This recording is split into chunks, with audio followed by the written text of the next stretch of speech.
Good morning class. I am Sachchidanand Gupta, LPM public school गोला बाजार। बोलो। आज कार्यालय पत्र के बारे में हम पढ़ेंगे। कार्यालय पत्र में एक पत्र आता है जिसका नाम है अधिसूचना। अधिसूचना ऐसी सूचना जो सबके लिए जारी की गई हो उसे अधिसूचना के रूप में जानते हैं। यह किस प्रकार से लिखा जाता है, इसका प्रारूप क्या है, इसकी विशेषताएं क्या है और यह क्यों ऐसे पत्रों का इस्तेमाल कब किया जाता है और यह किन किन रूपों में इसका जो प्रारूप है किन किन बिंदुओं को इसमें ध्यान दिया जाता है। सामान्यतः जनता जो है या सरकारी कार्यालय है या आप कह सकते हैं कि उनको जानकारी कराने के लिए हम समय समय पे राजपत्र पे अर्थात जो राजपत्र होता है उस पर कोई सूचना हम जब जारी करते हैं तो ऐसे गजट या सूचना को हम क्या नाम देते हैं, हम उसे क्या नाम देते हैं, अधिसूचना के नाम से जानते हैं या अधिसूचना कहते हैं। यह अधिसूचना लिखने के कुछ अलग नियम है, अलग प्रारूप है और इसकी अपनी एक अलग विशेषता है। इस प्रारूप और विशेषताओं को समझने के लिए हम इस अधिसूचना को 7 खंडों में बांट के अध्ययन कर रहे हैं, जिसमें से 5 खंड अभी तत्काल में बता रहे हैं। उसके बाद हम 2 खंडों की भी चर्चा इसी वीडियो में करेंगे। आइए देखते हैं प्रारूप में यह 7 खंड कौन कौन से हैं। पहला खंड जो हम प्रारूप में लेते हैं वह है राजपत्र का उल्लेख। राजपत्र क्या होता है?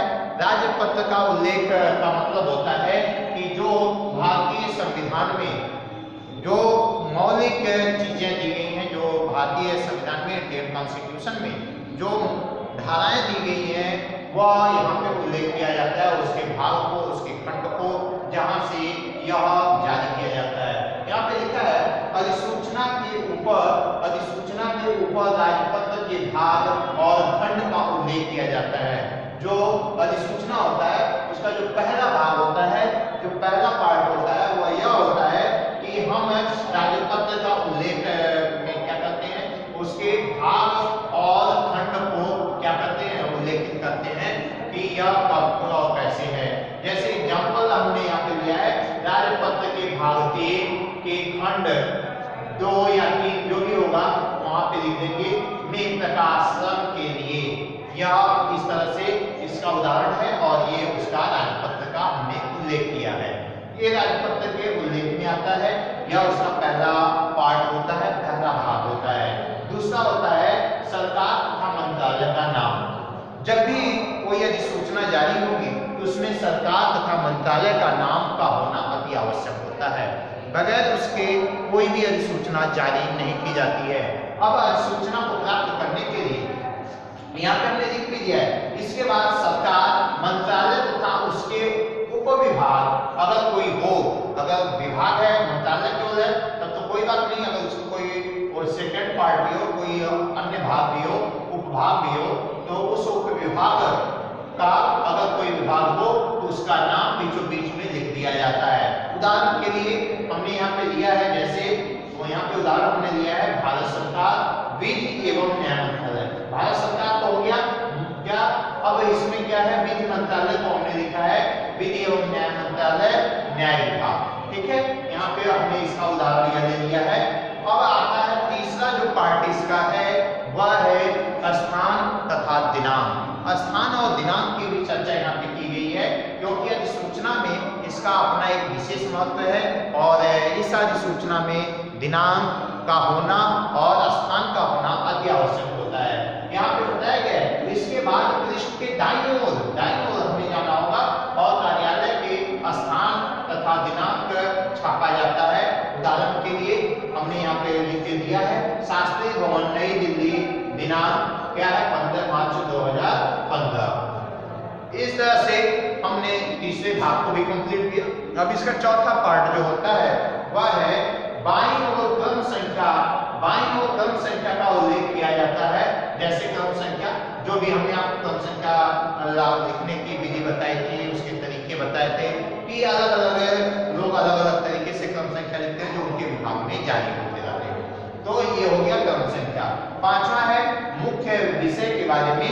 अब हम यहाँ पे चर्चा करेंगे करेंगे कि मुख्य विषय क्या है और किस बिंदु पे हमें लिखना है। मुख्य विषय, इसके बाद मुख्य विषय सूचना या आदेश सरकारी भाषा में लिखा जाता है, इसलिए भाषा अन्य पुरुष में ही होनी चाहिए या होती है। जैसे एग्जाम्पल के लिए हमने अगर ध्यान दें तो श्री, अब उनका नाम, जो भी व्यक्ति होगा उसका नाम को दिनांक इतना से अगले आदेश तक अपर सचिव विधि एवं न्याय मंत्रालय न्याय विभाग के में नियुक्त किया जाता है। इस तरह से मुख्य विषय का आदेश दे दिया गया, राजपत्र में अधिसूचना जारी हो गई है।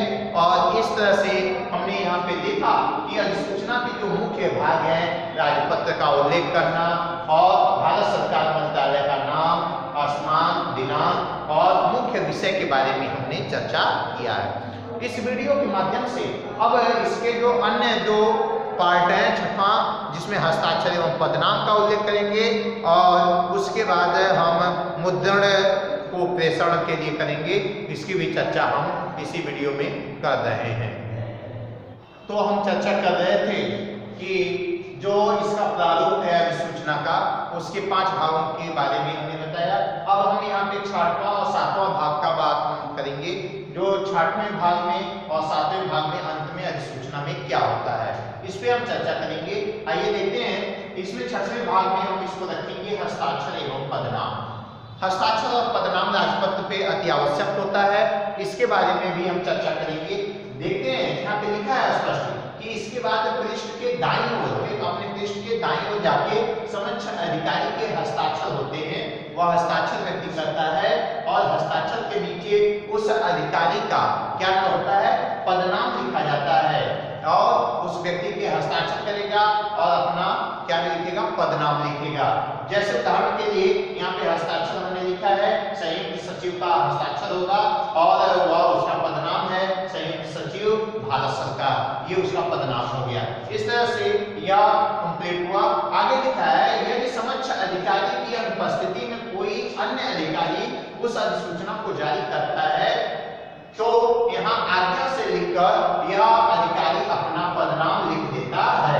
जैसे मान लीजिए जो अपर सचिव संयुक्त सचिव है भारत सरकार के, वह उपलब्ध नहीं है या कहीं दौरे पे हैं और वह अब सूचना जारी करना अति आवश्यक है, तो ऐसी परिस्थितियों में हम एक लाइन और जोड़ देते हैं और उसमें हमें क्या लिखते हैं, आज्ञा से। आज्ञा से मतलब मुख्य जो संयुक्त सचिव हैं उन्होंने आदेश दिया है और हस्ताक्षर लिखते हैं और हस्ताक्षर में वह व्यक्ति अपना हस्ताक्षर करता है, नाम देता है और प्रशासन सचिव अर्थात जो उसके सचिव होते हैं जिनको आदेशित किया गया है, जो उस योग्य है उस पद के, उनको आदेशित कर दिया जाता है और वह व्यक्ति क्या करता है, आज्ञा से लिख हस्ताक्षर करता है और प्रशासन सचिव अपना पदनाम क्या करता है, लिख देता है।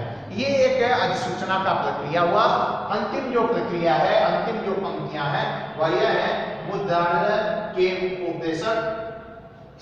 इसमें क्या होता है कि इसके बाद नीचे दी गई बाईं ओर भारत सरकार के क्या मुद्रण का पता लिखा जाता है, जैसे सेवा में प्रबंधक भारत सरकार प्रेस नई दिल्ली, अर्थात प्रेस में इसको गजट कराना होता है। प्रेस में क्या समाचार पत्रों में या अन्य चीजों में जो प्रकाशनार्थ के लिए दिया गया होता है, उसके लिए यहाँ पे सेवा में उनको हम क्या देते हैं, प्रबंधक भारत सरकार प्रेस और नई दिल्ली भारत सरकार के जो अन्य प्रेस हैं उन सभी को यह सूचना भेज दी जाती है और वह इसे प्रकाशित करते हैं या इस सूचना को प्रसारित करते हैं।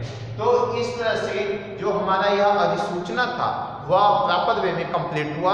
अब इसमें सबसे महत्वपूर्ण बात यह है कि जब भी हम अधिसूचना लिखते हैं तो यह जनता और कर्मचारियों को बताने के लिए हम क्या करते हैं, इस सूचना को राजपत्र पे गजट कराते हैं और उसे जनमानस के लिए क्या करते हैं, प्रसारित करते हैं या उन्हें दे देते हैं। या इस पत्र में किसी की पदोन्नति, किसी को निष्कासन या किसी भी अन्य क्रियाकलाप को दर्शाया जा सकता है, यह राजपत्र पे होता है और यह संवैधानिक चीजों का उल्लेख भी करता है, उसके भाग और उसके संवैधानिक जो जिसके कारण वह कार्य किया जा रहा है या जिसके अनुरूप कार्य किया जा रहा है उसका भी यहाँ पे उल्लेख किया जाता है। ये हम देखेंगे कि अधिसूचना जो है हमारे कार्यालय पत्र का क्या है, ये 9वां भाग है, अर्थात 9 प्रकार के, आज हम इन 9 प्रकार के पत्रों के बारे में पढ़ चुके हैं। हमारा कई वीडियो आगे अभी जारी रहेगा और इसके पहले कई वीडियो हमने अपलोड किए हैं जिसमें आप विभिन्न प्रकार के पत्रों के बारे में आप देख सकते हैं।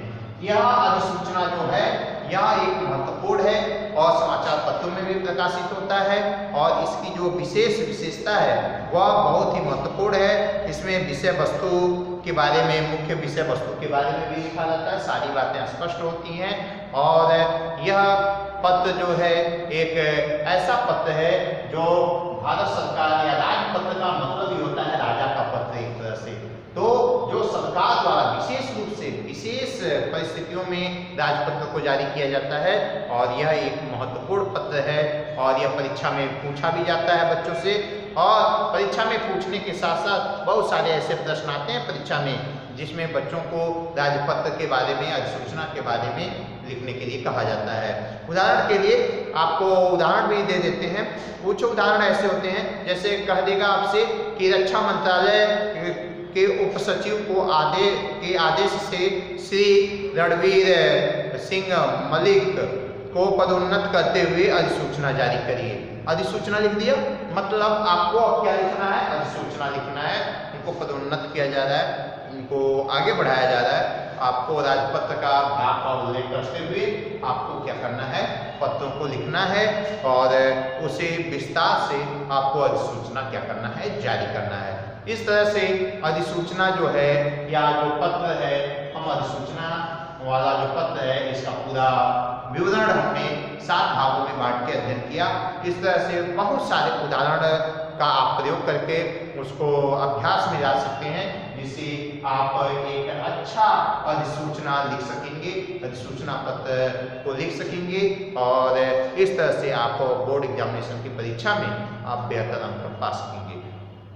मुझे पूरा आशा और विश्वास है कि यह वीडियो आपको पसंद आया होगा। अगर आपको यह वीडियो पसंद आया तो आप हमारे चैनल को लाइक करिए, सब्सक्राइब करिए और ज़्यादा से ज़्यादा शेयर करिए ताकि अन्य बच्चों तक भी पहुंच सके और वह इसका लाभ ले सकें और ज़्यादा से ज़्यादा बच्चों तक यह लाभ पहुंच सके। आज के लिए इतना ही, बहुत बहुत धन्यवाद।